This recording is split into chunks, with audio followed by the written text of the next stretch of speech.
Welcome to Black Power Radio, y'all.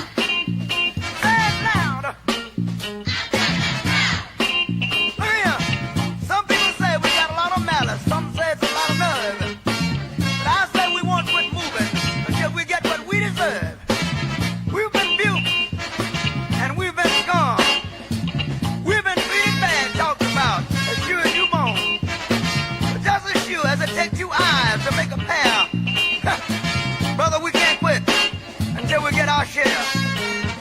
Say it loud. Say it loud. One more time. Say it loud. I was gonna do the kind of gentleman for anything you way. Take the sheet off your face, boy. It's a brand new day. Respect yourself. Respect yourself. If you don't respect yourself, ain't nobody gonna give a good.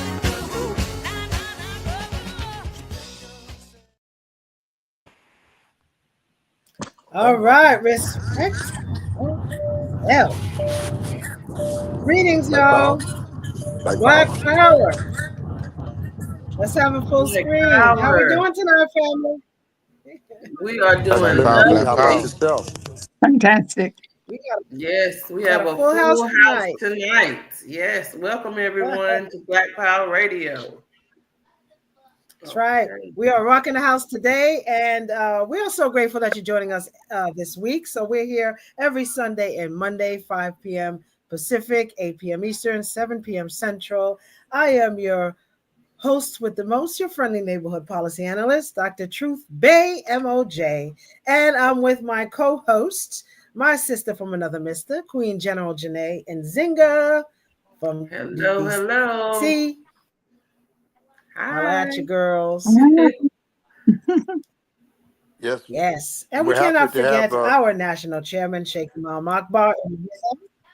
We're happy. We're extremely proud and honored to be with you tonight, and we have a great lineup of guests. So I know our host is going to do a great job in presenting. I just wanted to say we do have the most informative radio talk show on the internet, and we must demonstrate that tonight at the best of our skills and ability. And we have at least 20 years of radio under our, and I'll just leave the rest to the best with Queen Janae and Zinga, and with Dr. Critical Race Truth Bay.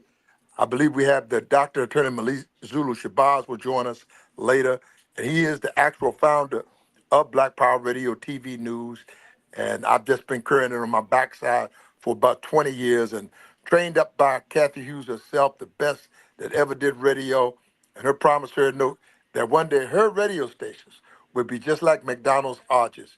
And she kept it live with Radio 1 and TV 1.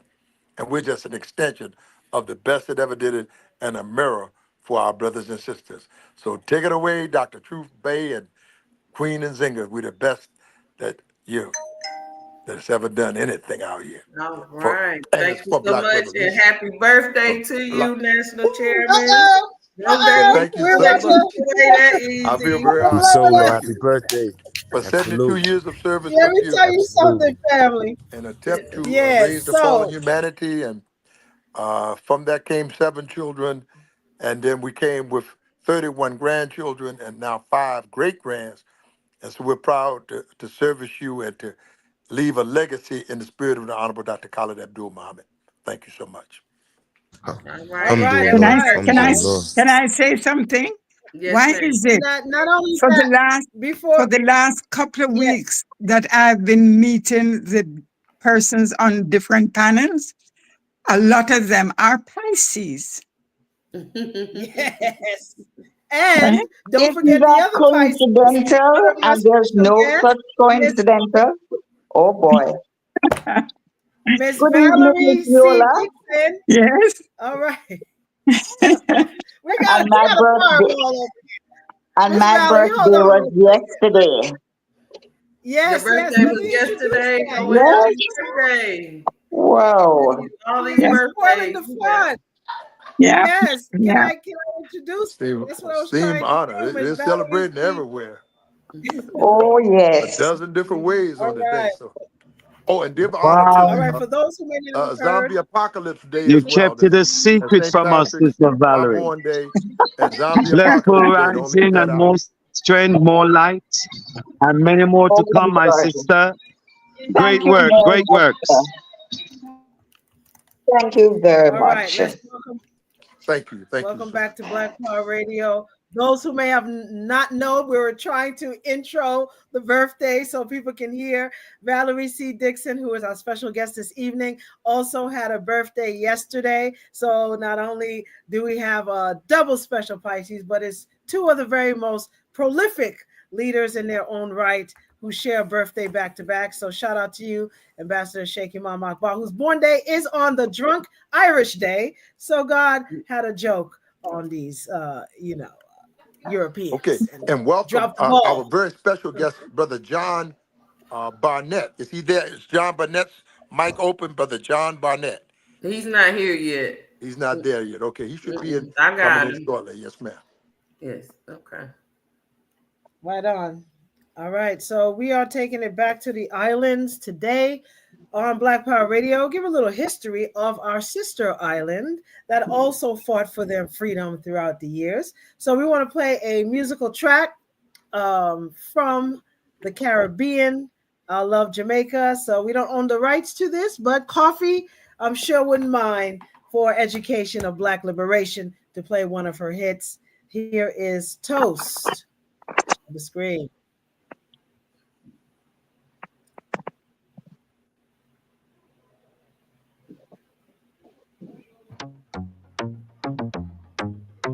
Can't ball in a life, man. Go on with it, go on with it. Yo, Izzy, are you kidding me? To us, yeah. So we are coming here with a force, yeah. Blessings we are reap and we coursing on full. Oh, we not rise and boast. Yeah, we give thanks like we need it the most. We have to give thanks like we really supposed to be thankful. Blessings all for my life and my thank God for the journey, the earnings are just for the plus. Yeah, and gratitude is a must. Yeah, we see blessings fall by my right hand. But I toast for the friends we take off every load. One time did sit down in a class and we bored then only said the road and me go on with the road. Third form, me say me try a thing. And you know it formed up to be a fire thing. Now up on stage with chronic say I sing. Yeah, see me all diggy soon get the higher ring. Like hello brother, me say I had to shot ya. Saw your poster, spectacular photo. Keep it burning, yes that's the motto. If me the butter pass through your shot to can't ball in a life man. Me have to thank God for the journey, the earnings are just for the plus. Yeah, and gratitude is a must. Yeah, me see blessings fall by my right hand. But I toast to the friends we take off every load. One time they sit down in a class and we bored then only said the road and me go on with it, go on with it. That's how blessings upon me. And send me to tell them a story. That's how blessings upon me. And that's how I made to give him the glory. I'm delighted. Jah knows I'm passion ignited. Got the music get me excited. I'm coming like a potion. Blessings all for my life and my thank God for the journey, the earnings are just for the plus. Yeah, and gratitude is a must. Yeah, me see blessings fall by my right hand. But I toast for the friends we take off every load. One time did sit down in a class and we bored then only said the road and me go on with the road. Toast, yeah, yeah. Toast. Oh, we not rise and boast. Yeah, we give thanks. Yeah, we give thanks like we really supposed to be thankful. Blessings all for my life and my thank God for the journey, the earnings are just for the plus. Yeah, and gratitude is a must. Yeah, me see blessings fall by my right hand. But I toast for the friends we take off every load. One time did sit down in a class and we bored then only said the road and me go on with the road. Toast, yeah, yeah.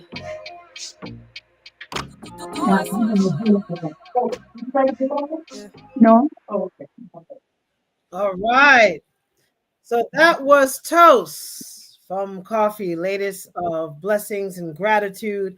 Love to hear positive music from our youth, and that was one of my favorite artists. That's not from here. So, what is Jamaica?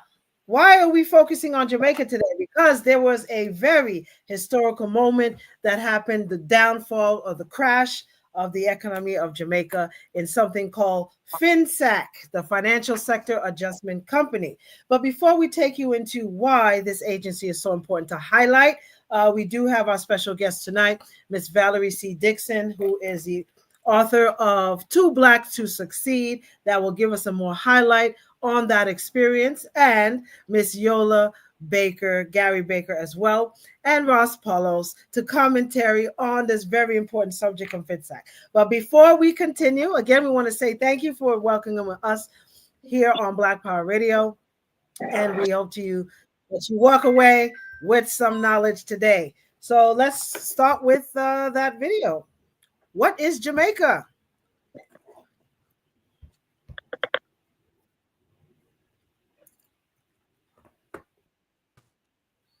British colonization. Island nation located in the Caribbean Sea. It has a rich, Jamaica is an island nation located in the Caribbean Sea. It has a rich and varied history, shaped by the experiences of its indigenous peoples, European colonization, African slavery, and post-colonial independence. Indigenous peoples.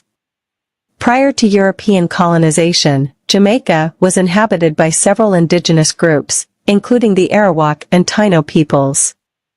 They lived off the land, fishing, hunting, and growing crops such as maize, cassava, and yams. Spanish colonization. In 1494, Christopher Columbus landed on the island, which he called Sancti Mariae. The Spanish claimed the island and began colonizing it in 1509. The indigenous population was decimated by disease and forced labor, and African slaves were brought in to replace them. British colonization. In 1655, the British captured Jamaica from the Spanish.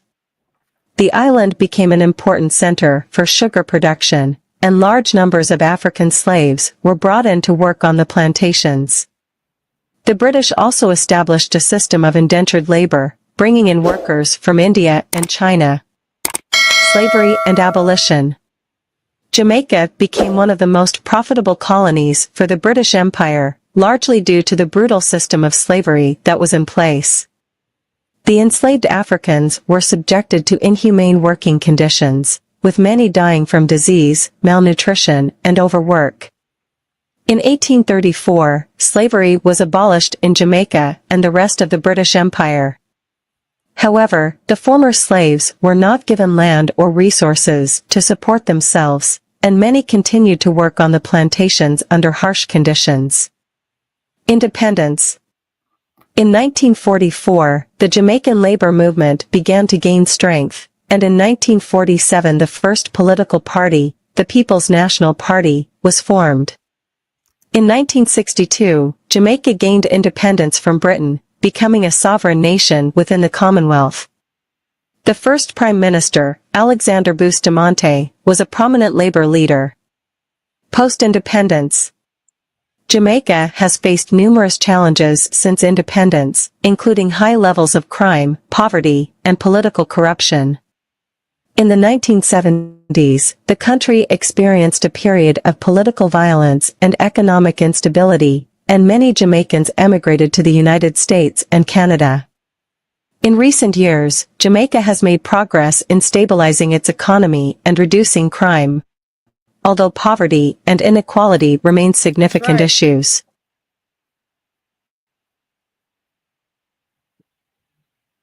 Yes, family. And so that's just a brief history. Jamaica is an island nation located in the Caribbean Sea.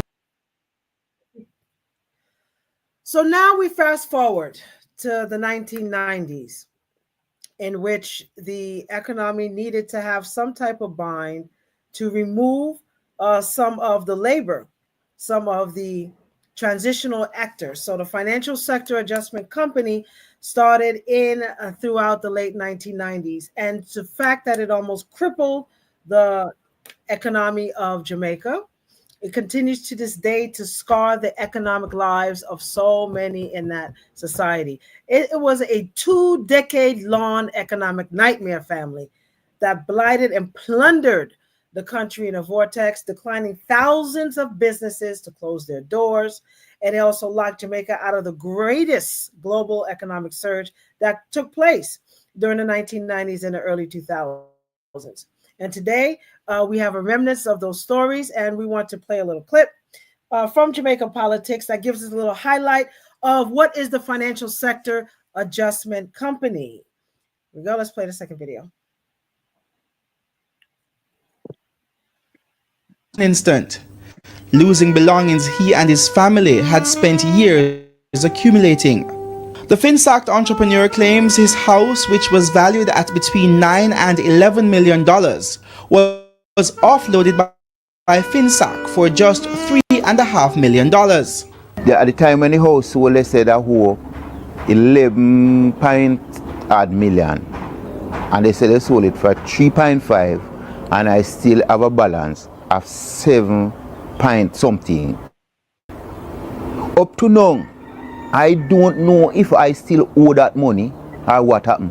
I don't know if I have a money in my hand now, if they will come to me for that money, because they say I owe it, and I don't know if it's still growing interest.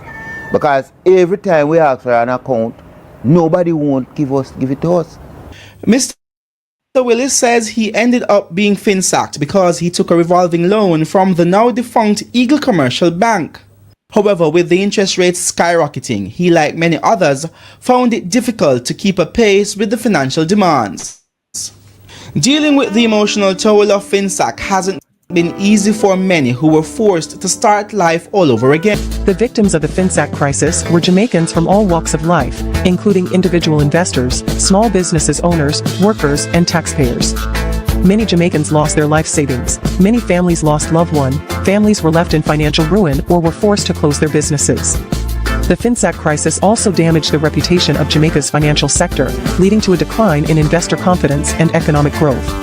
Let's learn from the lessons of the FinSac crisis. To Omar Davis, because I knew him in the financial sector, where I had been like one of the leading corporate lawyers in Jamaica and very involved in financial engineering. And so when he was Minister of Finance, a lot of the things that required industry input, I was one of the representatives of the industry that he would deal with. I got to know him through that. And that's how I got into the PNP, really, through. If you're looking at the screen right now, the man that you're looking at is the former finance minister, Dr. Omar Davis.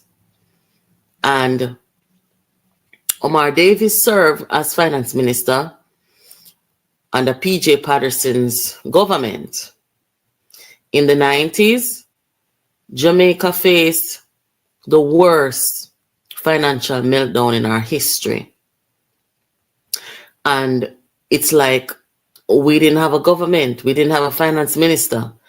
Everything that happened to the Jamaican people during this time, it was so criminal. There had to be an inquiry. That inquiry cost billions of dollars, right? And guys, we have yet to see the result of that inquiry. We've yet to see the result of that inquiry. We also spoke about a woman who wrote a book. She's one of the victims of FinSac. She wrote a book about it called Too Black to Succeed. This woman is a teacher. Her husband was a businessman. They lived in the parish of Manchester in Mandeville. I encourage you all to read it. I'll show it to you shortly. But if you hear her story, guys, you would cry. There's another lady. This is one of the people who did up on the forefront. She was out there. I think she is like the president of they formed an organization. Yes, they formed an organization of people who are victims of FinSac, which I thought was a brilliant idea, you know, but some people, they were just so broken. They felt like, you know, there was no hope. They didn't feel like they were gonna get, you know, so they didn't bother.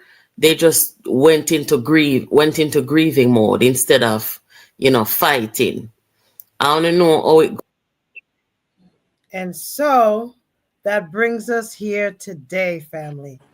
So without further ado, we want to welcome the wonderful Miss Valerie Dixon, author of Two Blacks to Succeed, and Miss Yola Gray Baker. Thank you so much and welcome to Black Power Radio. You're very welcome. All right, thank you. Miss Valerie, you can unmute your mic as well. So let's take us back as we had a little background on FinSac. FinSac was part of the World Bank Finance to help stability and promote fair conditions, I guess, for projects, primarily established in Vienna in late 2011. And it was an initiative, again, to improve the lives and management of homeowners, and that did the complete opposite. So Miss Yola Baker and Miss Valerie Dixon, can you tell us a little bit about growing up in Jamaica to the point of reaching to FinSac in the late 1990s? Can I start here first with the Mr. Willis, that video that you showed with that gentleman that lost his home? Yes. His name is Mishek Willis. Mishek started out, he was a higgler. You know what a higgler in Jamaica is. You know, they're not even middle class people that has business. He started from nothing. Mr. Willis could hardly read or write, but he started a business. The first part of his business was making pillows and selling them on the streets. He made funds enough money in the making of the pillows. He started going to the country, selling to different people. He got an offer from a hotel to make curtains for them. I don't remember which hotel it was. And at this point, he didn't have enough money to make these curtains. So he went to a bank and spoke to the bank manager. And the bank manager offered him a loan of $140,000. Mr. Willis accepted the loan. He did not pull down on the total $140,000. He just took enough to buy the material for the curtains and to pay somebody and then this is just one hotel, pay somebody to make them. So it was a small order. And it grew from there.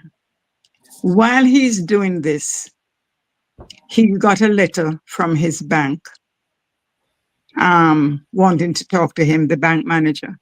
And when he went into the bank, only to learn that he owed $11 million. Remember now, he borrowed $140,000. He's wondering where this 11 million, he had just bought this house in Patrick City, a beautiful 3-bedroom house. He had 2 sons, 2 daughters, and his wife. When he realized he owed $11 million, he's wondering, he almost went into some sort of shock because he could not understand where this $11 million came from. He knew he didn't get benefit from it. He had a son that was going to UTech. He had to pull him out of school because he did not have the money to continue to pay for him. Mr. Willis had reached the point, coming from a higgler, where he could borrow, get enough money from friends at first to buy a little motor vehicle that could carry he and his wife around to sell what they were making. And with the son going to UTech, he could not afford that anymore. He was able to hire a taxi to pick up his kids and send them to school in the mornings, pick them up from school, bring them back home in the afternoons, while and hire a housekeeper to take care of his kids while he and his wife traveled to the country to sell. That's the point in life he had reached. Just bought this home, beautiful home in Patrick City.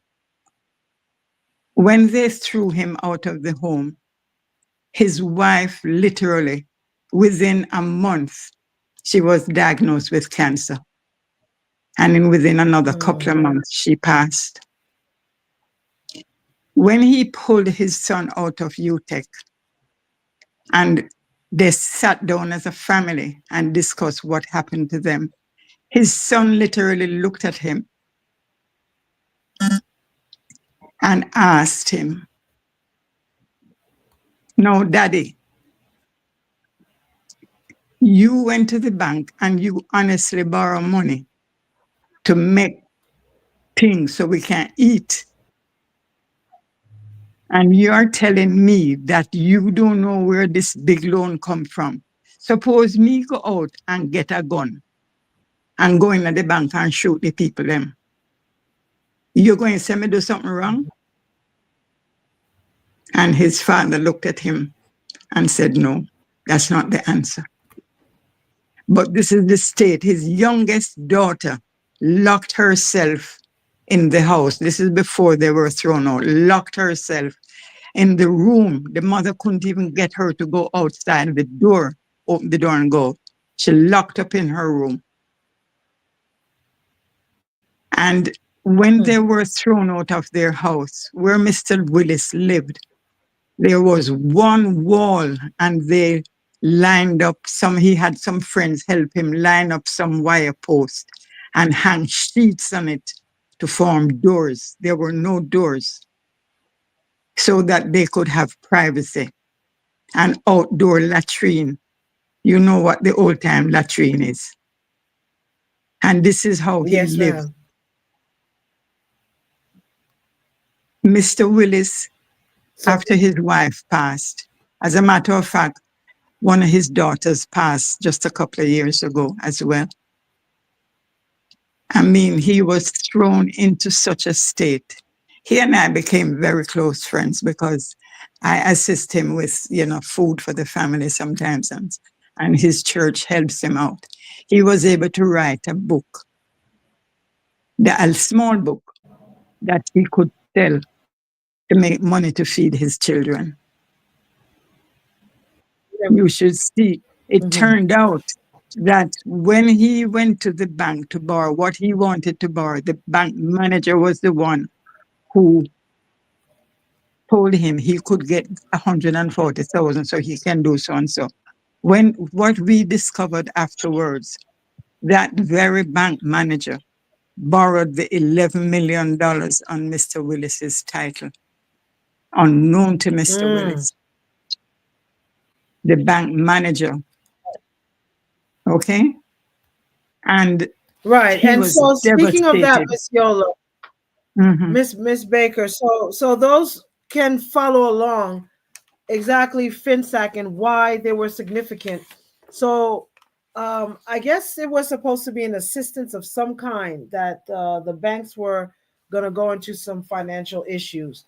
But the home titles, as we know, that is owned by several banks. So some of the banks that FinSAC affected in Jamaica was Citizens Bank, Island Victoria, Eagle Commercial Bank, Walker's Savers Loans. Workers Savings Bank, yeah.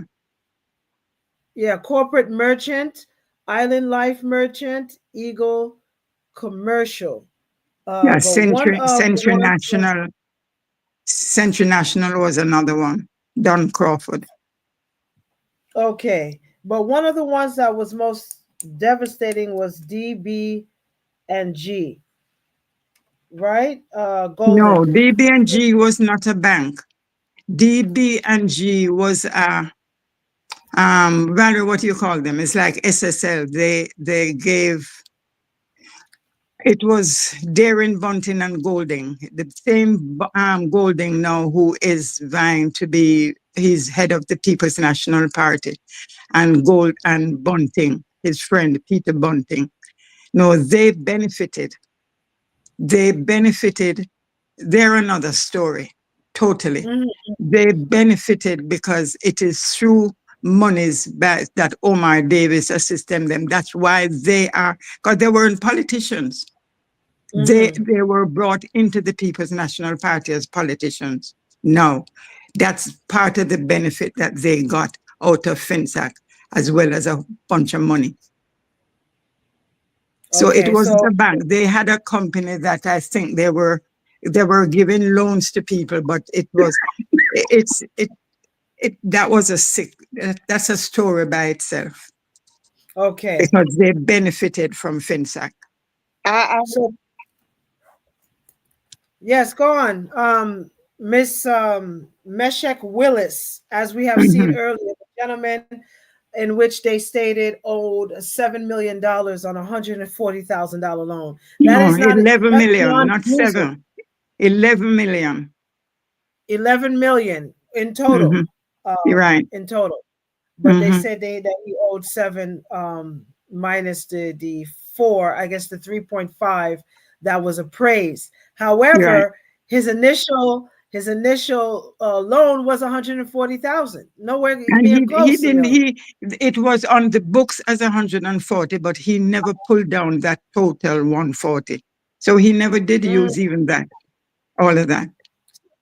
So who's responsible? That's where we want to get down to the bottom of it. How did FinSAC create itself to be the primary caretaker of these home title loans and rob people out of their title? I'm going to read you. Let me see if I can find it. 1 second. I'm going to read you a portion out of the government had set up policies that governed FinSAC, and I'm trying to find it here. A portion of the policy. I have the book that I wrote. Where is it? In the meantime, could I just come in here while Yola looks for? Yes. I just want. Where am I getting that? Family. Yes. While Sister Yola, sorry about the background interference. I would love Sister Valerie, because Sister Valerie, Too Black to Succeed, explains the full mechanics, what was in play, and how 44,000 black businesses was purposely bankrupted so that the American could come and buy up all these so-called bad debts for nothing. So Sister Valerie, I would love her to explain that part of it. That is why her book is so significant, Too Black to Succeed. Before Valerie go into that, Brother Hosheng, let me just read. I found the FinSAC policy because what Valerie has to say will also, get the benefit from this. They made up a bunch of policies that would govern FinSAC. And this is part of this transcript taken from those policies. And quote, diagnostic reviews of troubled institutions in 1997 unearthed several factors contributing to the sector's turmoil. Absence of or failure to comply with proper internal control procedures. Now he's referring to the banks, okay? The troubled banks showed a high incidence of fraud and irregularities, indicating weaker controls, poor risk management, and inadequate portfolio diversification. This resulted in 1, a high ratio of bad loans, and 2, poor portfolio diversification as evidenced by unacceptably high exposure to single borrowers and or single industries. To further compound the situation where portfolio diversification occurred, it was into areas where they had no competencies. The larger spreads pushed up interest rates and in some instances, no doubt, compounded customers' indebtedness and inability to pay, thereby contributing to bad debts. The high spreads continue with a recent World Bank study of 132 countries ranking Jamaica's interest rate of 19.1% in 1998 as the 7th highest in the world. My God. That's how they get them. That's how they get them. And so many innocent victims and hardworking taxpayers that buy their home, invest in their home, only to be swindled in the end. Can you tell us a little bit about your experience, Ms. Baker, concerning FinSAC and how they affected your family as well? Okay, my husband borrowed, he was in construction. He was a developer, commercial properties, apartment complexes, banks, underwater development. He did the whole shebang. He borrowed $10 million. The procedures, there's an institution in Jamaica called the Master Builders Association, which governs the entire construction industry as it relates to prices for projects, salaries for the different trades, etc. And my husband was instrumental in the formation of this organization. Hundreds of contractors. Yes, very successful. Yeah, he borrowed $10 million. Whenever you get a project to do, depending on the value of the project, and you sign your contract with the project owner, this contract you would take to the bank, and based on the contract amount is what you will get your loan, whatever loan you're requesting. But you had to provide the collateral for the loan. Now, the contract with the owner of the project is another guarantee, but you have to come up with something of bigger value. So he had his house. As a matter of fact, he had 4 properties with the different projects he was doing. He borrowed $10 million. And when we realized that his bank manager was someone he knew very, very well. And she called him one day and telling him that they're forming an organization, FinSAC, and she literally told him what was going on in the bank. What we did not know, when he signed that loan for $10 million, the interest rate that he signed for was 18%. Now, we don't know when, because there was no advice from the bank. He called me in his office one day because his checks were bouncing and money is flowing in, and he couldn't understand why his checks were bouncing. When I went in to cut long and short and look at his documents and look at the bank documents, the loans, the interest rate they were charging was 120% at this point in time. Wow.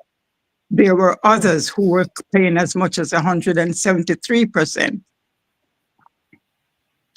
So the banks did not advise you that the interest rate has been adjusted, but the loan payments became getting higher and higher. He paid on that $10 million loan, he paid a total of $52 million. And even after that, say $52 what? million. Come again? Miss Yola Baker, I need you to back up there for a second. Did you say a total of $52 million? Yes. Borrowed $10 million, he paid back $52 million, and then when they handed over his loan to Jamaica Redevelopment, who advised him that he still owed $87 million. My No, God. if you can pencil that out, because I can't. Yes. At that time, he had That's 4 properties tied up in the loans, and he lost all 4. He lost all 4. Can you tell us how he found out? Walk us through that point and where that factor and when he realized something was gravely wrong with this loan. What was happening is, or what we discovered once I started going into his books, was when he, at the end of every month, he would make a requisition to the different organizations that he had the contracts with. Based on the requisition of the work done for that particular month, he would collect payment, a check from the owner of the property. This check would be deposited in the bank for the payment that was arranged for the principal and the interest that was arranged for the loan for that particular project would be deducted. What I discovered, the reason why his checks were bouncing was the payment would be made on the demand loan for the month. And even after that payment is made, they would take the amount and add it on to his checking account and charge interest again. So the interest was being compounded, being charged twice. That's how it went up to 120 and 173%. That's what was happening in the banks. It's after that now, because when we realized that something just wasn't right. One sec. Oops. Wow. Did I lose you? When we No, we're realized still that here. we realized that something wasn't right and started our investigation and talking to other developers, realizing that they were experiencing the exact incidents out of their accounts in the banking institutions. So it was at this point that we made the decision, among other persons in construction, that we would form the Association of FinSact Entrepreneurs. And then having meetings at least once a week and exchanging what was happening with each individual company, that we realized something was just not right. And we requested that an inquiry be set up. I knew there were 2 ladies that my husband and I knew very well who had close contacts with the political system and kept asking them, please, can we have some sort of an inquiry set up to find out, because there were too many people having the same issues in the construction industry. And at the time, we thought it was only the construction industry, but it wasn't. It went much further than that. Much further than that. Shameful. I want us to put a pin right there, Miss Yola Baker, because we want to highlight and expose exactly the creators of FinSac. If you think the FinSac started off with some European face, we won't share the screen right quick, sis, and then we're going to go right to is Miss Valerie Dixon here? If not, then we can have Chairman Ross Paulus to chime in on this horrific, monstrous usury of a group called FinSac. Are we finna dissect this, family? Absolutely, absolutely. This should have never happened. But nonetheless, here on Black Power Radio, FinSac, you are on notice. Ross Paulus.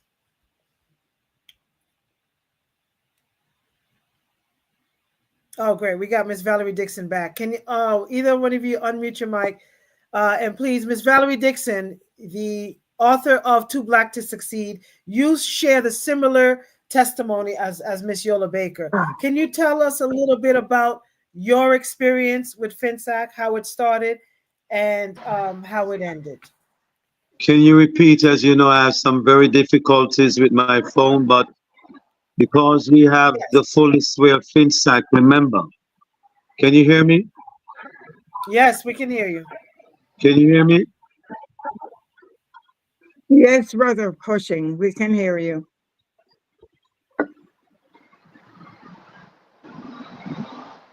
All right, if we can pause for a second. Miss Valerie Dixon, can you hear us? I can hear you. Can you hear me? Yes. Loud and clear. Okay. Loud and clear, yes.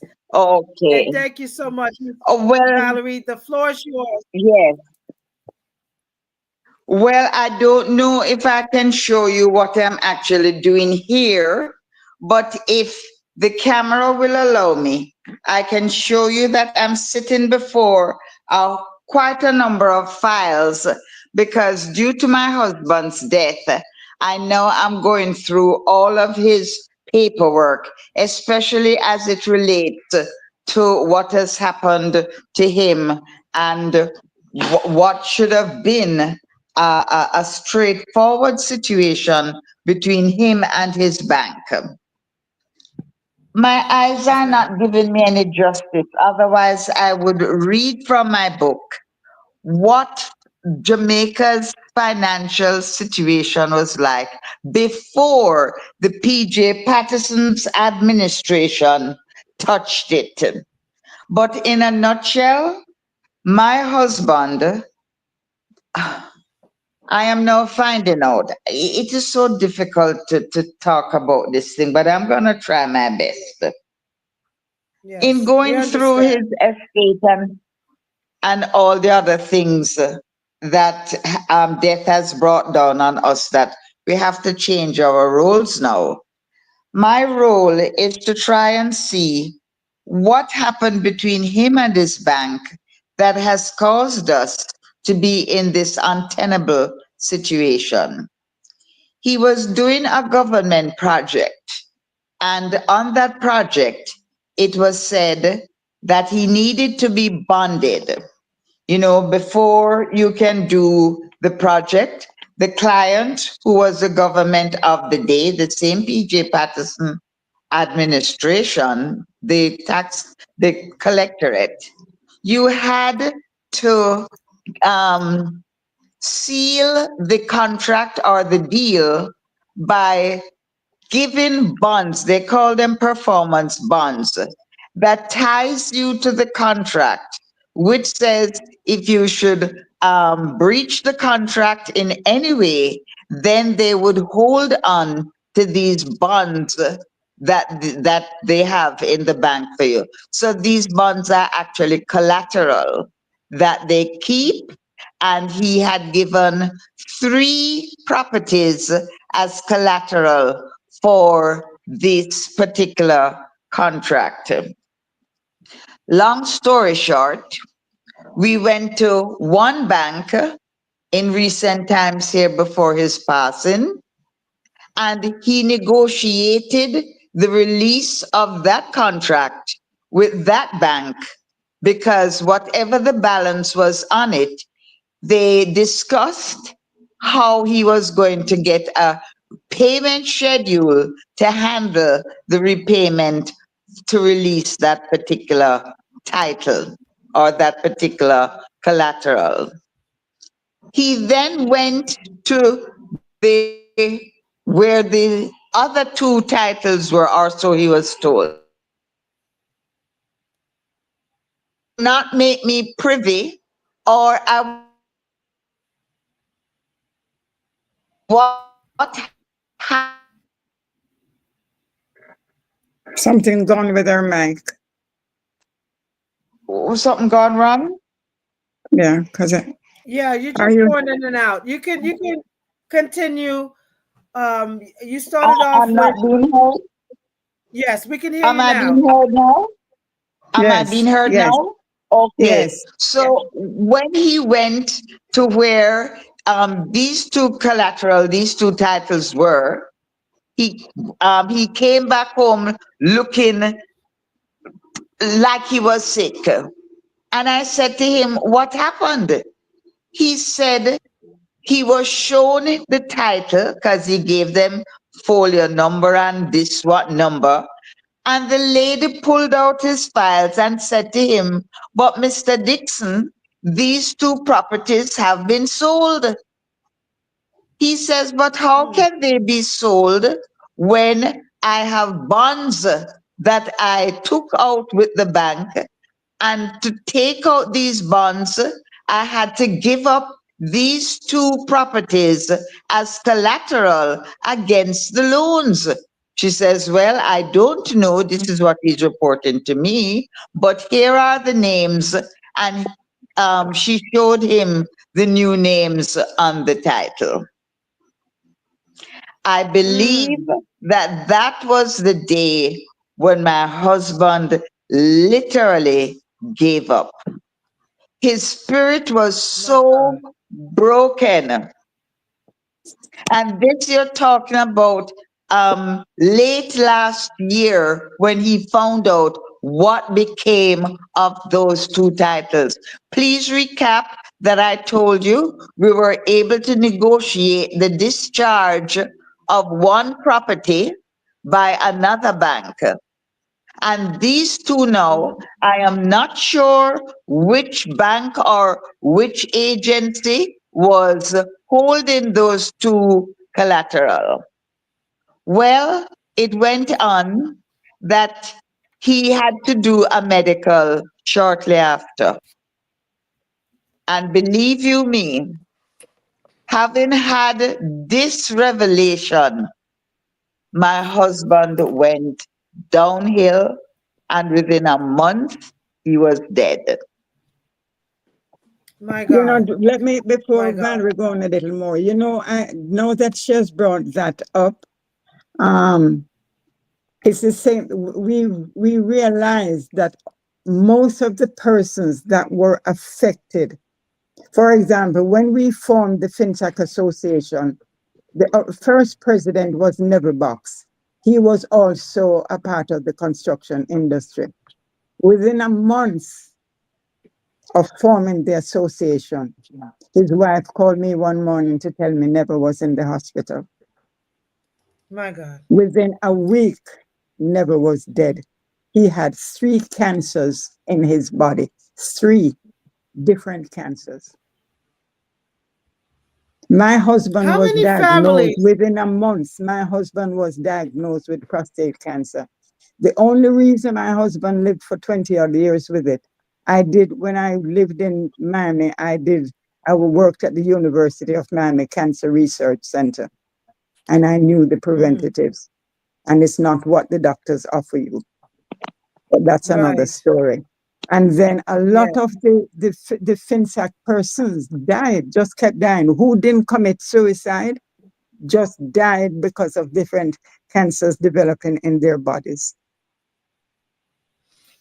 We're going to share this screen right quick. We're going to take a pause. For those who are just joining in, we want to say thank you again for logging into Black Power Radio. We have a very exclusive story today exposing one of the most monstrous agencies that had robbed and raped the pillage of our Black people, particularly in Jamaica in the late 1990s, called the Financial Sector Adjustment Company. And this was an agency that took over many of the bank loans.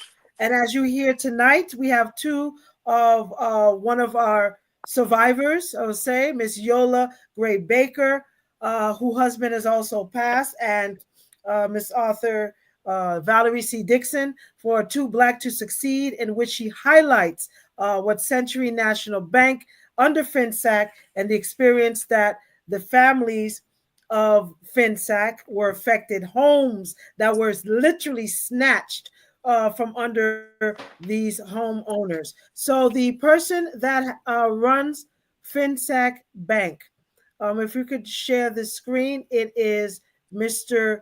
Hilton. We're just going to briefly show you his face because, again, family, it's not always the oppressor that causes the demise of our people. It is people that actually look like us. So here we go. So this is Mr. Patrick Hilton. And Patrick Hilton, yes, you are on notice.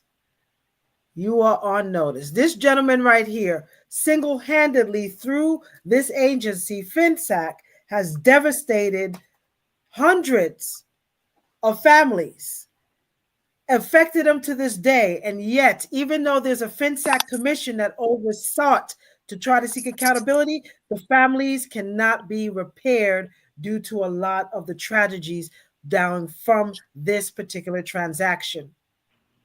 Okay, so we go right to our second hour, but Miss Yola Okay. Baker and Valerie Dixon, if we can hold on for one. I wanted to do something right here that will add a little flavor. We're gonna pick the pace up just a little bit.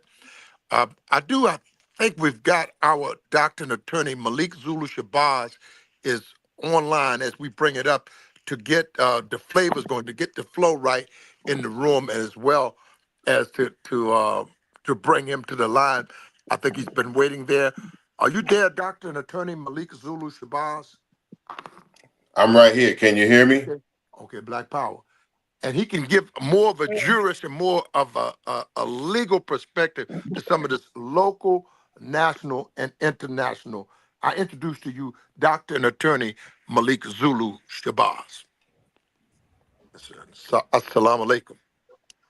Walaikum salam. Walaikum salam. Can y'all hear me? Yeah, yes, I can hear you. Yes, sir. Okay. Yes, loud and clear. Okay, Black Power, sisters and brothers. It's my honor to be on with you all. It's my honor to be on with you all to share these few moments. I'm sorry for being delayed. There's so much going on of injustice in us living in white America. I want to give honor to my longtime brother and comrade in this liberation struggle, Brother Sheikh Imam Akbar. I'm honored to be on with him and Sister Janae and Sister Truth Bay and all of the other stalwarts here. All of the other stalwarts here on Black Power Radio. My honor to be on with you all. Greetings. Grateful to have you. We're just uncovering right before you begin. We're just uncovering FinSAC experience. And the reason why we're covering it tonight on Black Power Radio, Miss Yola Baker, can you give us the name of your beloved husband and when did he pass? His name was Milton Baker. He passed 25th of December, Christmas Day, 23, sorry. All right, just about a year. And Miss Valerie C. Dixon, can you give us the name of your beloved husband and when did he pass? Yes, he was Alvin Lorenzo Dixon, and he passed on the 31st of December, 2024. Just recently. And so these are just a month ago. Just a month ago. And our condolences and our hearts go to you to this day, which is the reason why we want the legacy of Milton and Alvin and many of the families, those who have committed suicide, those who have fallen ill, because of the properties and millions of dollars that have been taken from these hardworking Black families. And so we are grateful to cover this tonight on Black Power Radio. And also we welcome Attorney Malik Zulu Shabazz, who is an attorney for Black Lawyers for Justice. And we're hoping that we can bring some answers to the families and defense as far as the legal measures to hold FinSAC accountable for the years of atrocities to these families. Right before we go to Attorney Malik Zulu Shabazz, Chairman Ross Paulos, did you want to chime in and give your feedback concerning FinSAC fiasco?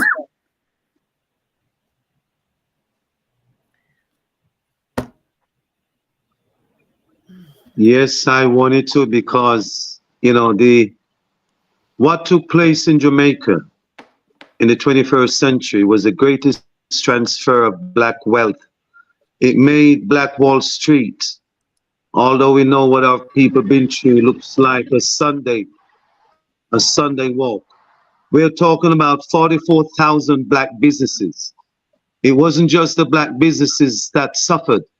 These businesses employed, they were the backbones of our economy. Jamaica was producing, making all our thing. We didn't need to import hardly anything. So it's not just 44,000 black businesses. The impact completely shattered our economy, our employment, unemployment. This is why Jamaican is going abroad to seek work. The impact was devastating. So you're talking about wiping out 44. We're not talking about Indian businesses, Chinese businesses, Ukraine businesses, or Jewish businesses. We're talking about black businesses that signed interest agreement, some at 18%, some at 25%, to wake up the following day to know that their interest rate, without no of their knowledge, went up to 125%, 150%. And then the American came in and bought up all these so-called bad debts and now running Jamaica as if it belongs to America. If I may just come in here through you, the chair, I think most people who are listening need to get a background as to what really took place. I don't know if anyone realizes what a bank run does to a country, but this simple thing that caused this domino effect was when the Bank of Jamaica, our central bank, equipped some quasi-employees. By that I mean they were not real employees, just trumped up employees, to go on they fill the trunks of their cars with millions of Jamaican dollars and sent them out on the streets to buy the remittance dollars that people working hard in the United States would send to their people in Jamaica, dollars that they've earned in America. And these men, these street side buyers of foreign exchange, would, instead of allowing the money to go to the banks, they would stop them on the street sides and buy the US dollars from them at above the normal rate. So when one of these street sellers' his car was stolen with the money, you can imagine when word got out on the street that millions of dollars are now in the community illegally, what this caused was a bank run on especially Century National Bank that Mr. Omar Davis had said was the best thing to have happened to the banking sector, and how proud he was that a black man was now joining up at the heights of the economy. Well, the same words he spoke praising Mr. Crawford were the same words he used to throw him under the bus. And when people heard that Century National didn't have any money for whatever the reason, and they were doing legitimate business, and he did something that the titans of industry hated, that there was an auction going on and that this black man outbid them for a US dollar. I don't remember what the then rate was, but he had outbid them by a small sum of money, 22 cents. And when this was found out, the then government, with blood in their eyes because of the embarrassment, because it caused a devaluation, people who are into economics and into figures should be able to follow me. When they saw what this man had done, they set out to destroy his bank, and they did. You know how they did, Valerie? Yes. You know how? They How? called him when PJ was prime minister. They wanted the bank for themselves. Oh, And yeah. when Don Crawford needed the money, and they offered for them, they would give him the money. He said no, he had friends overseas he can get the money from. And what he did, went overseas, got the money to help his bank out, came back to Jamaica. They called him to Jamaica House one Saturday evening, for a meeting because they're ready now, getting ready to take over his bank. And they sat down in the meeting, and when he refused, and they told him couple indecent language, and he realized what they were up to, he says, no, I'm sorry, I will get myself out of this. On his way home Saturday night, the Gleaner comes out late in the night. So the Sunday morning Gleaner was out there already.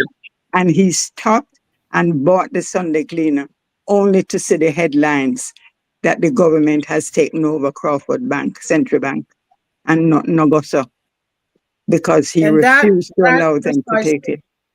Yeah. Right. And those are the type of things behind the scenes in where it didn't help enough for FinSAC to devastate so many families. In short, we do have our next guest, but I would like, in closing, Miss Yola Baker and Miss Valerie Dixon, what would you like to see? What type of justice would you like to see for the families affected of FinSAC?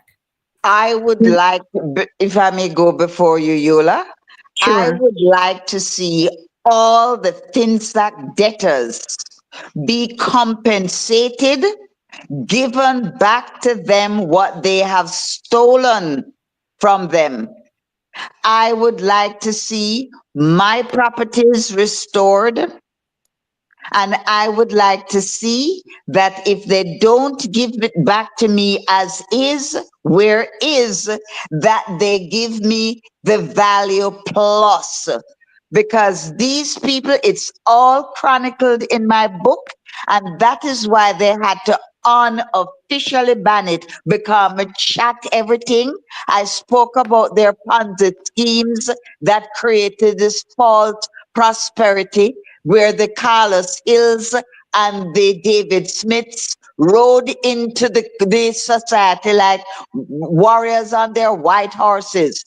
FinSAC is to Jamaica what Enron and Bernie Madoff are to the American society. It was a Ponzi scheme, and Madoff is in prison, and our thieves are running wild all over the world, looking the height, the pinnacle of success and prosperity off of poor people's back, black people like themselves, who they robbed mercilessly and then threw them to the sharks while they benefited. And Yola, I'm going to say who gave that quote that you mentioned earlier. It was the Minister of Education, the one and only Deacon Ronald Thwaites, who, when asked to describe what FinSAC was, he said it is the greatest transfer of wealth from the poor to the rich since slavery. And that government made way, moved us out of the way by destroying us, only to bring in another race of people to oppress us again. Jesus.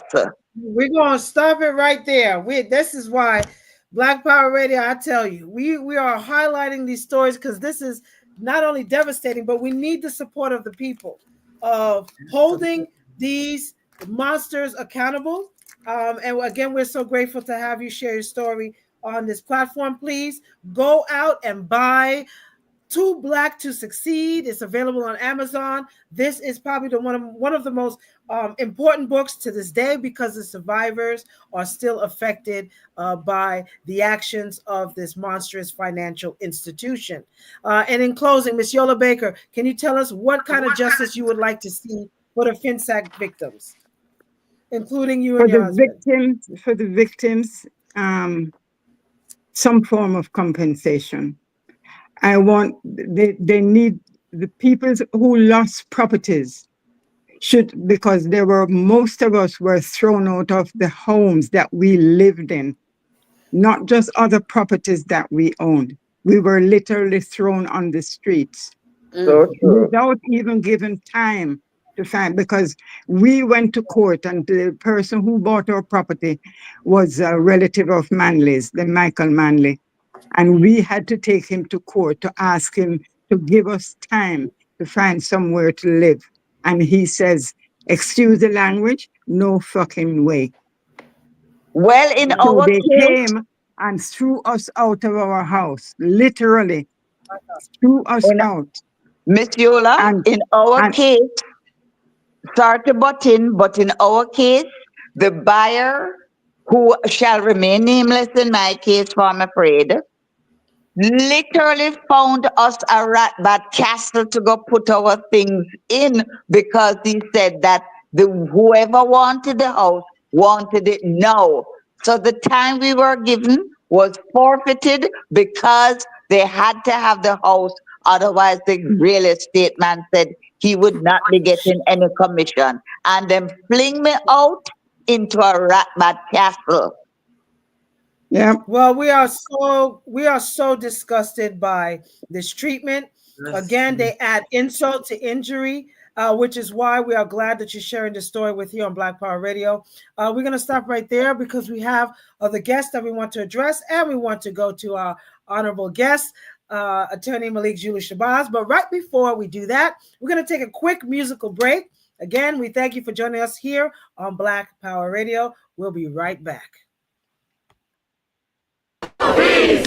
No racist! Police! No justice! No peace! No racist!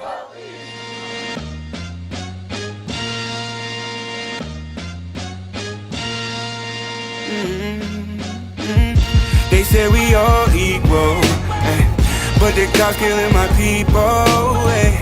No justice, no peace, no. Saw my brother, now he gone. No racist police, no. That's just something we gotta speak on. No justice, no peace, no. No justice, no peace, no. Look, you can't walk outside the house with a snapback. Police would think you thugs, react, then they clap back. Look, Black Lives Matter, that's the hashtag.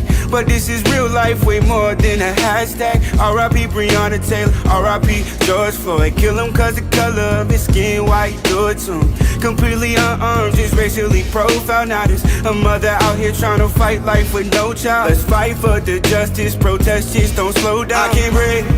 Screaming loud with the whole crowd. When they take off that mask, they gon' put on a badge now. Out here to kill us, stand up, never they back down. They say we all equal, but the cops killing my people. No justice, no peace, no. Saw my brother, now he gone. No racist police, no.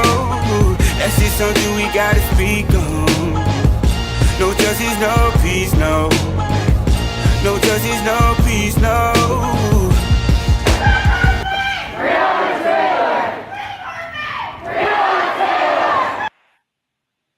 All right.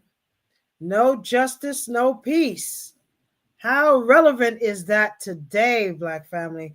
Again, you're tuning into Black Power Radio. We have a full show today. We just heard from Valerie C. Dixon and Miss Yola Baker telling us the FinSAC experience. And this is not the first of closure for this case.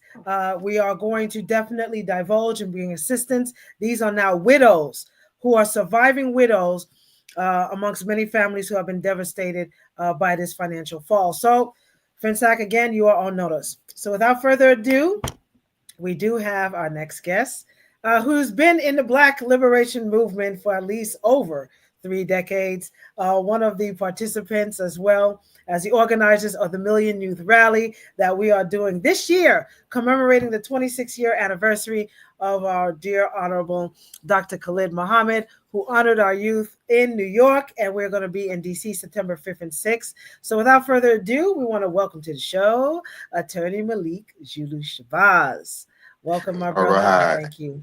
All right. You all are too much. I mean, what am I on Black CNN or something? Because this show is no, this is awesome. I mean, I'm just really sitting here vibing and appreciating the level of quality of this show and the quality of the hostesses here. So I bow to you and I commend you. It's my honor to be on for these few moments.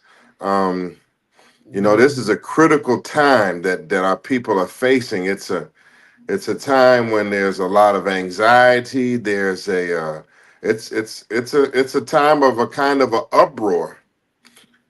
Even though we have been in an uproar for over 500 years, and we're constantly going through something. I mean, right now we're facing a particular kind of crisis with a particular kind of beast and an enemy, and that enemy is the president of the United States, is Donald Trump. So this show is becoming even more relevant, and the Black Panther is even more relevant. Black Power is becoming more and more relevant by the second. Black Panther is as relevant as it wants to be in this hour, and our people need they need Black Power. They need this podcast. I mean, I'm going to do all I can to help make this podcast just everybody everywhere needs to be watching it because it's on that kind of level. And moreover, as I just open up, I want to say that our people desperately right now, they need a Black Power movement. They have to have a Black Power movement for self-determination and and and they need that Black Panther. They need a Black Panther. Our people need a Black Panther movement. They need a Black Panther mentality. They need a Black Panther movement that will fight as hard for Black people as this damn MAGA movement is fighting hard for white people. The Democratic Party has been destroyed. It's in shatters, and Black people need strong leadership. They need a way out. So I just say all of that to open up and just to explain how relevant I think that this work is, how relevant I think the Black Panther is, how relevant I think Black Power is, and I want to also express solidarity with my sisters from Jamaica and the struggles that they went through online that they were talking about. I listened to all of that, and that's even more of a reason why we need a strongest Black Power movement that we've ever had. We need to be more organized because our people, they need lawyers, they need defense people, they need activists, we need us in this hour. So Black Power, that those are my opening sentiments. Right on. Well, can you tell us a little bit about the journey of being part of a Black liberation group doing the revolutionary work? Tell us, what was that defining moment to have you where you are today? I guess we want to see, let me see where we are today. Today is if we define I like to define today as the condition that my people in and what they're facing. So this is a day where all of my experiences in the past should be able to add up to effective service. Whatever I've done in the past, I should be effectively capable to make a key and strategic help. And so a defining moment, I think defining moments for me as I look back in my career is going to be overall my willingness to cooperate and work with others. And although that has been a strong journey, yet at times a stressful journey, I think when we go back to my days in Unity Nation as a student, bringing Black groups together on the campus of Howard University and with the Nation of Islam, and through my advocacy for a Black or United Front. I think that I'm put here to be a unifier and to, as I was taught by my mentor, Khalid Abdul Muhammad, I was taught so much about the value of the different aspects of the groups and people in our struggle, and the value of the different religions and cultures and ideologies. And so I was taught such a heavy science by this man. So overall, I think that where I can serve now in this critical hour, and what I've learned through these defining moments is being able to spot and identify talent in others, not just in myself, but talent in others, and to be able to bring others together. And that's where I want to serve right now. My people are scattered and divided, and then they need to be brought together. And so and this other defining moment I want to say is the ability to suffer. And when you enter into this struggle, as a revolutionary, as a Black nationalist, as a later on as a Black Panther, I come to birth in struggle and opposition. I'm on the campus of Howard University, and as a young man, and because I choose to stand up for Khalid Muhammad on my campus, I start going through persecution, and they want to kick me out of school, and they got meetings, and the president and everybody's throwing down on this young man and trying to break this young man. And so I was like a zealot. I believed so hard that I really didn't know what kind of trouble I was in. So I want to say a defining moment is being tested by fire, tested to know whether I really believe in this teaching and what I say I believe in when they putting my career on the line, they putting my grades on the line. Professors are cheating on exams. Jewish professors are cheating on exams to get me out of here, and so and then I come into that and just more defining moments. Struggling with Dr. Khalid Muhammad, that's a lot of pressure. And then if Khalid Muhammad is hated by everybody, and even at some point even booted out of the Nation of Islam, I mean, our friends are dwindling and our enemies list is growing. And here comes Giuliani in New York. You're talking about that Million Youth March, right? Well, here comes a big enemy. Here comes a big enemy in New York, Rudy Giuliani, and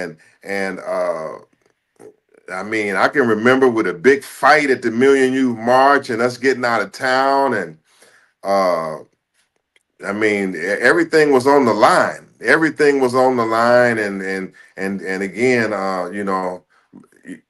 my position was on the line. To my career be on the line. Disassociate yourself from Khalid Muhammad. Disassociate yourself from this Black radical activity.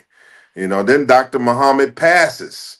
That's another test, because here I'm just starting my legal career then, and here's the real chairman of the Panther Party, the man that's born for it. He's leading it, and all of a sudden he's gone, and I could be gone too, from all I'm seeing, I could just be gone and trying to just make me some money. And I did make me some money, but I didn't choose to just leave the movement and go and try to make me some accident money or whatever kind of money. I chose to label myself, identify myself as the chairman of the Panther Party and his successor. And I had some of my greatest years at that, but they were also some years of persecution. And just to conclude on that, so some more defining moments come when the Twin Towers and the Pentagon got hit and attacked, and here I am as the chairman of the Panther Party, and Khalid Muhammad is gone, and I done already been locked up once because I done got in a fight down on the mall with the police and over some reparations and a white woman in a basket or something saying that I threatened her, and so I done already got arrested, and and then 9/11 hits, and Bush is cracking down on everything that looked militant. So every time I'm going in the airport, I'm surrounded by squads and just bevies of officers, and I can't catch a flight, and I'm held up in foreign countries here and there, and the FBI is at my house several times, and it's a long story. You helping me That recall sounds some fun. of it. I just want to say here that I met Brother Akbar. I want to conclude and say that through these defining moments, challenges, and persecution that helped make me what I am today, I met a man. And I met a brother, a couple of brothers. I already had the Honorable Hashim Nzinga. I would not be here if it was not for the support and love of the brotherhood and support of the Honorable Hashim Nzinga.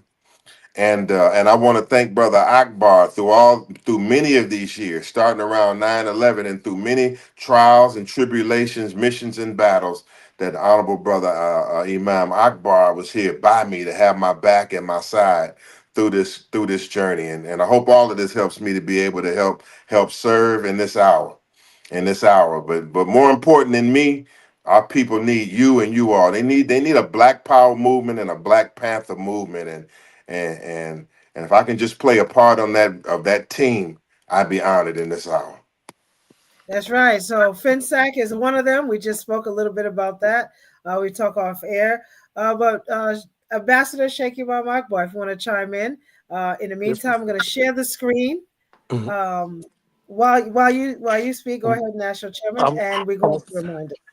I wanted to just say greetings to my brother, Dr. and Attorney Malik Zulu Shabazz, but it has certainly been an honor to serve one of the most dynamic men that I've had the opportunity to serve with over my 72 years. And in that, we would challenge the system, and what we're doing in the coming weeks to challenge South Carolina, to challenge Mississippi. We see him live. We're not talking ancient politics from the bowels of antiquity, but we're talking up-to-date politics that Dr. and Attorney Malik Zulu Shabazz was able to go in and get these sheriffs and police exposed, and then go with an insurance policy to get them jail time for the heinous hate crimes against Black people, and to go into this guy Dominic Strauss-Kahn and expose him. He was over the World Bank, and we were able to expose him for the same scandalous degeneration that you know of now in all of these administrations. And this guy went as the president of France, and he escaped New York justice and went and did the same thing in France again. We're saying the behavior of this beast is unparalleled with any society that has been since Sodom and Gomorrah. And we know that we have to bring our own brand of politics, science, and our own family value system. And I think that's what the Dr. and Attorney Malik Zulu Shabazz means to all of Black America, especially, but making that connection to Azania as well uh, in Zimbabwe and some call South Africa. So, brother, I'd like you to just explain a little bit of that local, national, and international connection, and why is it important for all of we the people to make those connections and connect the dots at this hour, sir. Okay. Yes. Appreciate the question. If I understand it correctly, um, our people, original and indigenous people, we are 2 billion strong on the planet as Black people. 2 billion strong, as we're called, or indigenous persons. Um, we also understand that the darker people outnumber the white man 11 or 12 to 1 on the face of the planet Earth. And so these numbers become important in a world right now of white supremacy, where you have less than 10% of the population, and really less than 1% of the population that that are ruling the rest of the peoples of the planet by military and economic force and coercion. Okay, and the leader of the leader of controlling, oppressing, and manipulating all of the other non-white peoples on the planet and all the Africans on the planet. The leader of that 10% and that 1% is the United States of America. And it is the white people that run America. Right here where we are, that as we say, we're tap dancing on the head of the snake that has its body wrapped all around Caribbean and Central America and South America. And so, I mean, this is a serious beast that we're facing, but he's grossly outnumbered. Honorable Elijah Muhammad said he rules us by divide and rule and by divide and conquer. Talking about what the Asiatic world, as Prophet Noble Drew Ali gives to us. We find great wisdom in the teachings of the Honorable Marcus Mosiah Garvey, which I would pray that all of our people would adopt all across the planet in this hour. Because it is through the unity of the 2 billion blacks or original people and the rest of the non-white Asiatics, which can bring about the end of the rule of this snake that has its body wrapped around the 196,940,000 square miles of the planet. You see, this enemy here has told us the truth. He has told us that he is falling. America's in its decline. America's falling. And so this cracker comes up on his Snake of the Union speech. And in his Snake of the Union speech, his first statement is, yeah, America's back. America's back. What does he mean? He's saying the white man is back. Well, hell, I didn't know the white man had left. But anyway, he knows that this is the hour of his decline, and so like a wild dog or a wild beast, he strikes out everywhere to attack everybody, even his own friends. He attacks. He lashes out to attack South Africa, Canada, Yemen, federal worker, just everywhere. I mean, the cracker going buck wild at the end of his rule. And this is playing into our hands because this cracker gonna run out of gas, and the nature of America is that every 2 years or so they're gonna flip it or get pissed off, or the economy's gonna go south, or one cracker's gonna run out of gas, and here come another cracker, and so we're not really worried about the divine hand of what we call Allah that is moving against America. It's going to continue to move against America, Brother Akbar. Right now, tornadoes are ripping up America and killing devils everywhere. Severe storms and floods are crashing and bombing America. As America bombs abroad, Allah bombs her at home. And so in this hour, with this beast showing his teeth, is the hour where they want to hear black power. This is the hour where they want to hear somebody strong.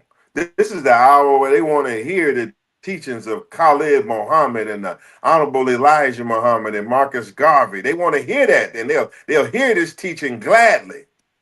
And so, brother, it's a great hour. Our struggle is a worldwide struggle. We're not just some Uncle Tom foundational black American. I just want to be some kind of American boss, and I'm just gonna be here as your foundation, massa. I was American too. I was a freedman. Remember me, boss? White, they don't give a damn about that these days. Crockett don't care whether you're a freed man or no man. He says, I'm the goddamn white man. That's what he's talking about. He's talking about some white man. And I'm here to tell you that the black man is not no minority. We're not just limited to 13% of the population. We outnumber this devil across the planet. All of his multinational corporations are dependent on us. All of these goddamn companies and goods, they're all dependent on us. This enemy talking about laying tariffs, laying sanctions. But I'm here to tell you that if 2 million blacks in the Caribbean and Africa and in America, if we start to levy tariff and sanctions, and if we start to strike and walk out and we start to tie this world economy up, can't nobody do it like we can do it. And so I say all that to say, brother, that this is the time right now. Right now, we got to seize the time before liberalism comes back. Before liberalism and goddamn transgenderism and a whole lot of other funnyisms come back, we should seize the time right now. And we got to build us a worldwide Black Power movement and a worldwide Pan-African movement and a Black Panther movement. Got to be strong. This should be where the Black Panthers should be the strongest that they've ever been right now, because they could probably have thousands of now. They need that Panther everywhere. And every Black person needs a Black Panther mentality. Every Black person needs a militant mentality. Black Power. Power to the people. Black Power. Yes, sir. Black Power. Black Power. And a strong military to protect your own vested interests at this hour. Yeah. Oh, Black Power. Black Right, Power. that's right. Now, And we never want to fight. Brother New World. The Brother New World said, till you kill the cracker in you, you will not be ready for the revolution. You got to kill that white man that's inside of you. It's about Black Power at this hour. It's about unification. We're uniting all over the world. Right here on this platform on Black Power Radio. Is that right? Black Power. All right. That's Dr. Malik Zulu Shabazz for joining us. We want to see you more. We need more of what you're doing. Can you tell us what you're doing with the Afro-Descendant Nation?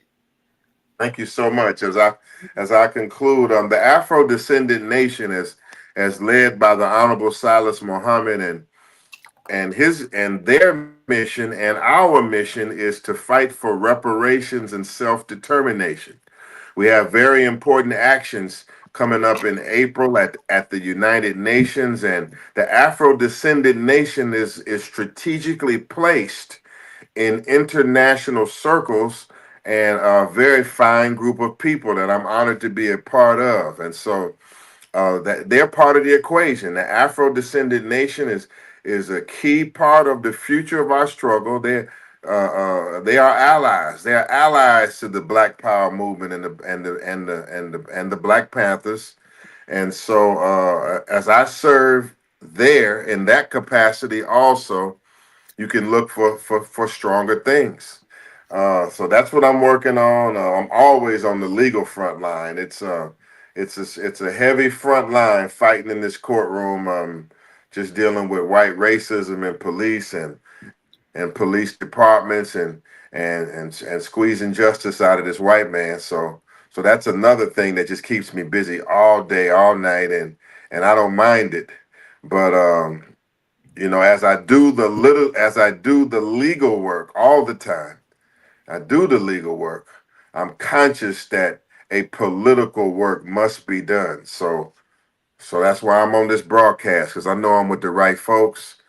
I gotta run, man, but y'all are dear to my heart. I'm gonna anything I can do for you, I will, and you can count on me to do some things. And I can guarantee you this show is strong, but this show is gonna go big soon. I'm gonna do all I can to make it go big because it's well put together. It's got a good format. It's got good hosts, and it's got a good heart. And it's all about the you can look forward to me helping you.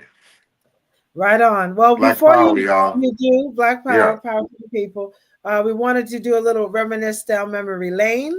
So we wanted to just play a clip from the original Million Youth March to remind people that all of the work that we're doing from now and forward is about our babies. So let's roll that beautiful bean footage before you head out. We want you to comment on this. Young brother and sister, be a doctor if you want to be a doctor. Be a lawyer if you want to be a lawyer.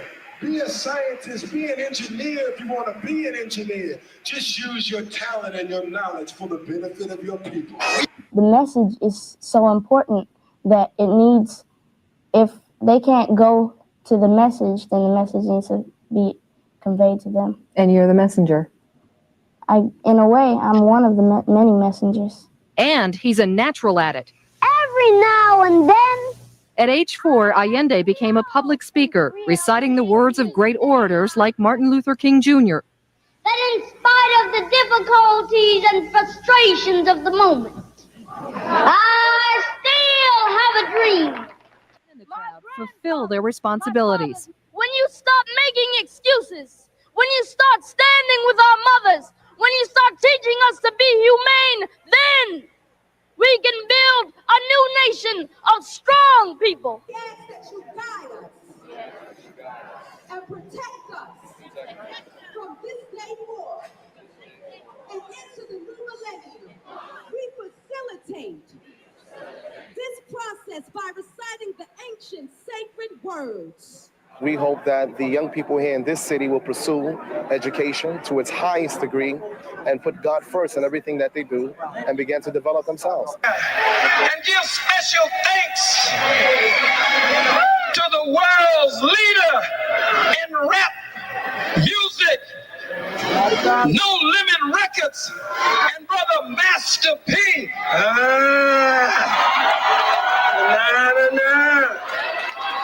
Holla if you hear me. Holla if you hear me. Go buy every record of Master P you can find. Go get everything of No Limit Records you can find. We'll work on all of our rappers in the future to work toward liberation lyrics and revolutionary rap. But let's give Brother Master P and No Limit Records a strong hand for financing this event here today. Black Power. All right. Man, can you tell us the vision for? Hold 1 second, miss. You know, y'all really have the spirit here. I gotta stop here. And you know, you bring chills up my spine, man, with some of this. And what I want to tell y'all is that I really want to thank you for honoring the Million Youth March. And I want to thank you for having the spirit to honor Khalid Muhammad and the spirit of that march. I really want to thank you, and I endorse this project. I need to let everybody here know that I endorse this project of celebrating the anniversary of the Million Youth March, and I'm going to do all I can to help you, and use my name however you're going to use it honorably, and I support it, and I participate, and I appreciate y'all's spirit of keeping that legacy alive, and that does something for my spirit right now. And yes, so, sir. Well, we thank yeah. you. We would be remiss if we did not honor the work that you and Dr. Khalid did. We know that you organized the Million Youth Rally, and we wanted to let you know that we have been doing the work as Panthers. Now, one thing Hashim taught me was, this is for y'all. You know, he could be doing something else. So I feel like in my service to the people, in season the time, that we have to honor the work. We have to honor the legacy of the Million Youth Rally. We have to honor the work that Dr. Khalid, yourself, and others have done. You know, it doesn't go remiss. I don't regret becoming a new Black Panther Party member. I'm glad it saved my life. It literally saved my life. And there's so many youth out here that need to hear the word and learn the code. There is a code that we must teach our youth. We can't accuse them for their mistakes if we have not been teaching them properly. You know, if we don't teach them the 10-point program, we don't teach them the 9 general rules as a Panther, then we failed. You know, and I refuse to give up. You know, I refuse to let your legacy be in vain, Hashim and Zinga's legacy be in vain, Aaron Michaels, all of you guys are important to us. You set the precedent. You set the precedent for every Panther around the nation. And I just want to know that I honor you. I've always supported you. I've always stood behind you, and because that you the only person that could give us a little bit of hope, Dr. Zulu. You and her and Shaky Ma'am Akbar are the only real men that I've seen in the last 15, 20 years. Because I see a bunch of scared boys in these streets. I see a bunch of fallen, shrunken over men. I'm hearing Yes, ma'am. You know, and I have to carry. Look, this here, sir, is a box of Narcan. Okay, and it breaks my heart that I have to keep a box of Narcan on me because these men, we're saving their lives, bringing them back to life on the streets. That's But if we could save them, just like Harriet Tubman said, if you only knew you was a slave, they want to see you down and high and drunk and discombobulated so they can go in your pockets and take your land and take your possessions and take your women and your children. And then when you sober up just a little bit, you just want to be high and forget about it. You know what I mean? And that's the way that our black men are being portrayed in these streets. And I have a son. I told you that was my main reason for joining the new Black Panther Party, because I have a son, a black man that I was raising by myself. And I needed him to see not just his father being strong, but his mother being strong as well. You know what I'm saying? We all play a role in this revolution. There ain't no little eyes or no big eyes or no whatever. There's nobody playing a small part. We need more people. The party could be so much greater than it is, you know, and that was the only hope and wish that I had personally, for the party to grow and for us to be at this hour of Black power and use it. Shaky Ma'am Akbar taught me it ain't Black power if you don't use it. Why are you saying it and you're not doing nothing about it? Why are you celebrating Kwanzaa 5 days and you got 365 days? You could be Kuji Chagalia, you could be Imani, you could be Nia, you could be all of that every day if you knew who you were. So I just thank you, and I stand on it, and you know that I stand on. I thank you. I thank you, Queen, and I bow to you this evening. I bow to you. And I want to tell you that I honor your words and I honor your commitment, and I see your selfless sacrifice all the time. I see you constantly serving for the right reasons. And you know, when y'all showed me that, so honors to you, Sister Janae, honor to you. And when I saw that, you know, our message in 1998, our message was going to the masses. It was going to the masses, as you saw there in New York, and we started to unlock the tremendous potential that a Black Power movement could have in the community. You know, unfortunately, we ran into such a serious counterattack from the New York police and from other forces that the fulfillment of the Million Youth March in that day could not come about. But I'm hoping that in this day, you have to be successful down there. I mean, they didn't really disrespect Black people. We know we're not the Black Lives Matter movement, but that was disrespectful about how they just took the Black Lives Matter sign right up near Freedom Plaza in DC. I mean, that's one of our spots, and I got a problem with that. And this is going to be at Freedom Plaza, correct? We're going to be at the monument. We already got the permits for the Washington Monument. We're not marching; it's a rally. So they can't say we blocking the streets and doing all that. We're gonna be at the monument on September the 5th and the 6th. We have that stage right there beside the National Monument. We gotta support it. Reserved. It's already paid for. I paid for it. Now, you know, the people paid for it. So we made sure that, you know, when we do come, we need all Panthers on deck. We need all formations. We need to put all the drama beside. You know, we don't bring it here to DC. And we need to stand for our youth. We need to stand for our communities. We have so many people that are supporting us. Dr. Critical Truth Ray has incorporated so many people from all over the world that are going to be joining us here in Washington, D.C. to make the Million Youth Rally. Again, we're not marching no more. The march is over. We're not That's marching. right. We're gathering together. Okay, What we need to have, and you got to have rally points, and we must have strong rally points to get our points across. Absolutely. I mean, and that's what that enemy doing. When you see him having his big campaign rallies and all that, he's rallying for ultimate power. That's what he's doing. He's rallying and talking. He's doing all that rallying and doing what he's and podcasting towards his goal of seizing power and oppressing you and I. And so, man, I support this, and I'm going to take a further look at it and see how I can give you more direct support, and I'm going to make my support public in the very near future. That's right. That's I what appreciate we it. need. We appreciate And that's what we like to know. love you. Look, preach your love. Yes, That's what preach we your like. love. Well, before you do, y'all please, keep going. Y'all keep going. Yeah. Y'all got the right heart.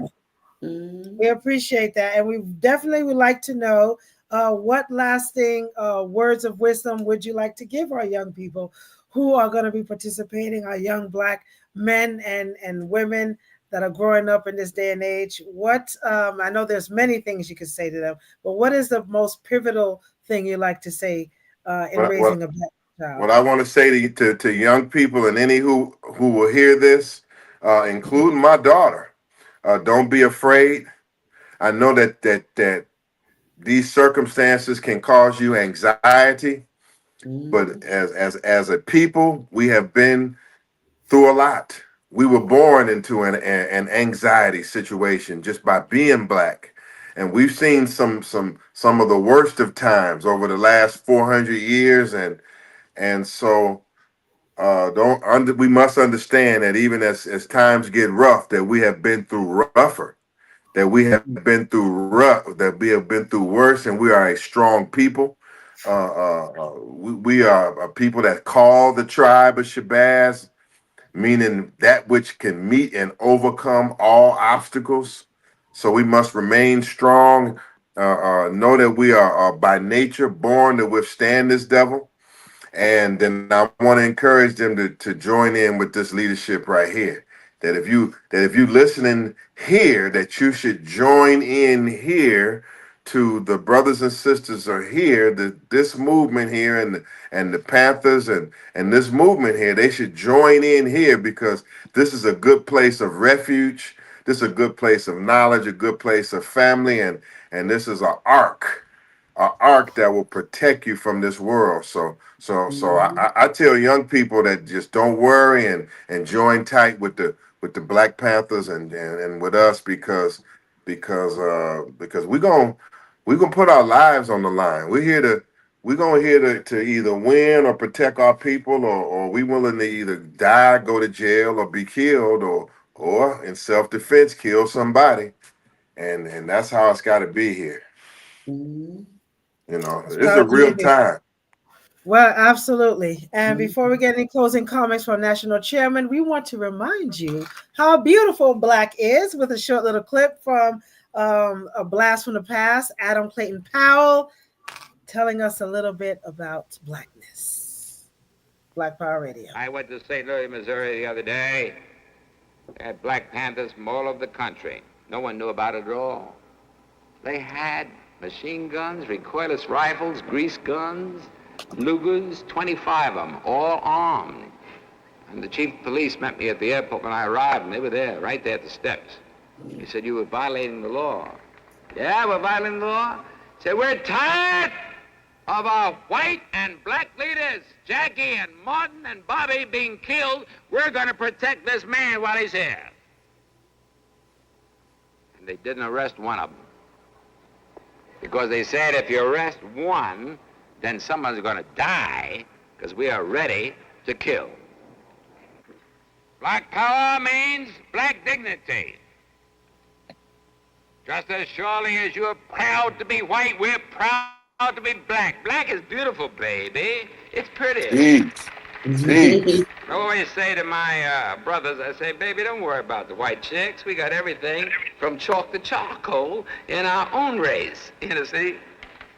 Black is beautiful. Black is beautiful. Black power means dignity. It means we're going to walk side by side with you or through you. We're going to be with dignity and integrity. We don't want any more than you have, and we're not going to accept any less than you have. That's Black power.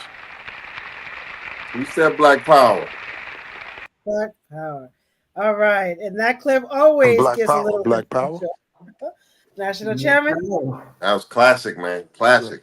Man, hats off to y'all. Y'all caught me by surprise tonight. Y'all caught me by surprise. Next time I'm gonna be right in here on video or somewhere with you, and yes. And man, salutes, hats off to you, okay? Black Power. Black Power. Thank you. Black Power. All right. Thank you We for thank you joining us. again. All right. And that's the thing that he told them when he went to UCLA, that Black Power and Black Revolution. And he said, we have, again, he referred to the respect and the dignity. And then he said, for the first time, we should have our integrity. And I think that's what we lack, LACK, today. We're going at a political system, a social system, a business world without our integrity intact. And I will say that at the end of this and say that we thank you all tonight for joining us for yet another episode of Black Power Radio. If there's any other information, I don't know if Dr. Attorney Malik Zulu Shabazz, he gone yet? Okay, if he's already gone, that's good. But if he wasn't, we would like to give his contact information. You can contact him in Washington, D.C. And there are several networks that work with Dr. Attorney Malik Zulu Shabazz, and we're just happy to be one. We're happy to be in that network working tirelessly to bring about a difference. We're doing things differently, and we're gaining momentum and getting different results from that work being done differently under a new mindset. There's a different mindset, but in the continuity of the mission and the legacy, as well as the vision of the most honorable Dr. Khalid Abdul Muhammad. And I'm certainly proud to serve and be a part of this network. I'm just looking up that number that I want to put out. So if you have any questions at all whatsoever, I'm going to refer you out to a number 202 at 369 9986. Again, 202 369 9996. And as we saw that guy going, and he missed that last three numbers. So we're going to say it once more. If you want to contact the Honorable Dr. and Attorney Malik Zulu Shabazz, the Black Lawyers for Justice, and all of those concerns with the Black nationalists, with the Black Pan-Africanists, with the Black Panther Party, as well as those that are associated in all forms of Black activism, then call 202 at 369 9986. We're located here in Washington, D.C.